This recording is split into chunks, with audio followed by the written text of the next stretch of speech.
Monsieur le sous-préfet, Madame la conseillère départementale, Monsieur le président de la communauté d'agglomération Roissy-Pays de France, Monsieur le maire, cher ami, cher Patrick, chers élus, Mesdames et Messieurs les représentants des associations, Mesdames et Messieurs, c'est avec une immense émotion que je me tiens devant vous aujourd'hui. Je dois dire assez détendu parce que je n'y suis absolument pour rien, contrairement à l'ensemble des personnes qui ont pris la parole juste ici. Je suis invité de manière républicaine et en toute amitié, mais tout ce que vous voyez, je n'y suis pour rien. Donc je ne mérite absolument aucun remerciement. Je suis là pour en donner très sincèrement du fond du cœur, et mon émotion a évidemment été amplifiée par la prestation artistique que nous avons entendue et que je tiens évidemment une nouvelle fois à saluer. Ce projet représente, Monsieur le maire, cher Patrick, un défi culturel, et vous célébrez cette année les 70 ans du Grand Ensemble. Et dans ton ouvrage de Racines fraternelles, tu fais écho, je crois, au cinéma des Flanades, qui était un lieu culturel pendant des décennies qui a marqué Sarcelles. Je suis absolument certain que si un auteur dans 50 ans écrit un ouvrage sur Sarcelles, il devra nécessairement parler de Simone Veil comme un lieu de rayonnement culturel, de rencontre et de création. À chaque fois qu'on crée des équipements culturels, que ce soit en investissement ou en fonctionnement, on a des reproches. Mais est-ce que c'était vraiment nécessaire, vu l'urgence de la situation? Monsieur le maire, vu les tensions dans les quartiers, le décrochage scolaire, la montée du racisme et de l'antisémitisme, eh bien justement la culture, c'est une réponse à l'ensemble de ces problématiques. C'est par la création culturelle qu'on se rencontre, on n'a pas besoin de parler la même langue pour profiter d'une musique, pour profiter d'un tableau, pour s'émerveiller devant un film. Avec ce projet, Monsieur le maire, vous créez des ponts, déjà des ponts entre les modes d'expression artistique, la littérature, l'expression numérique, le cinéma, la photographie, la musique, la danse. Il y aura absolument tout ici qui favorisera des coopérations, des rencontres entre les artistes.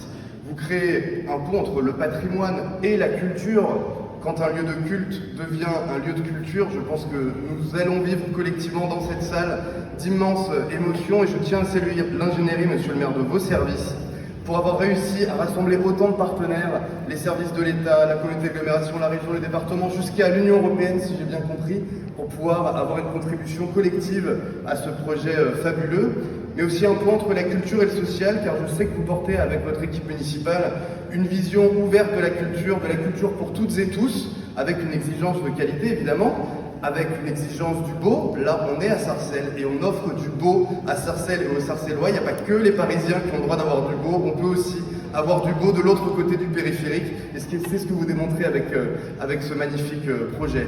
Donc un point entre la culture et le social, car je sais qu'à travers la politique tarifaire de votre conservatoire, à travers la politique tarifaire de votre saison culturelle qui allie le classique et les cultures urbaines, vous êtes un lieu ici ouvert à tous. Et enfin, mes derniers remerciements et salutations, ce sera pour le nom que vous avez donné. Il y a un buste de Simone Veil qui trône dans les jardins de l'Assemblée nationale. Il y a un hôpital Simone Veil, des établissements scolaires, ça a été rappelé, mais il manquait un grand lieu culturel pour cette femme qui inspire, vous avez dit la résilience, Monsieur le maire, je dirais également le courage et la dignité après être rentré avec cette force des camps d'extermination. Je dirais une figure transpartisane, une femme d'un gouvernement de droite qui a porté une loi qui était soutenue par la gauche pendant des décennies. Donc tout le monde apprécie et reconnaît cette grande figure universelle au-delà de toute considération politique. Évidemment, une femme qui incarne le féminisme, avec cette première femme qui a présidé le Parlement européen, ce qui est évidemment une énorme fierté nationale. Donc toutes mes félicitations, et j'espère qu'on aura l'occasion de se retrouver très régulièrement dans ce lieu pour partager des émotions collectives. Bravo encore et je vous remercie.